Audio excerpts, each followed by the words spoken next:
There are questions about the future of Disney's streaming service as subscriber growth slows down. Tyler Orton with Business in Vancouver is joining us now. So Tyler, what are the numbers showing us?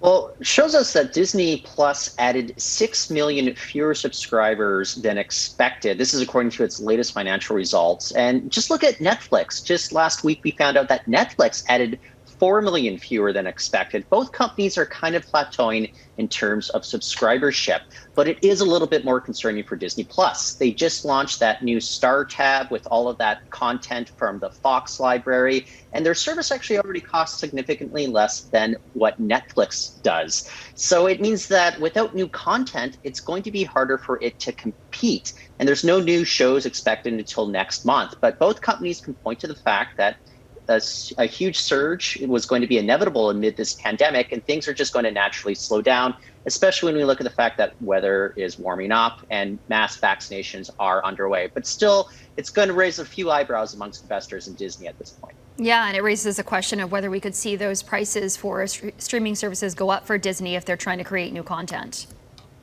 Let's hope not, but we'll see. All right. And another story. This one first came out yesterday, a big hit for smaller communities across Canada with Greyhound Canada permanently shutting down all operations here.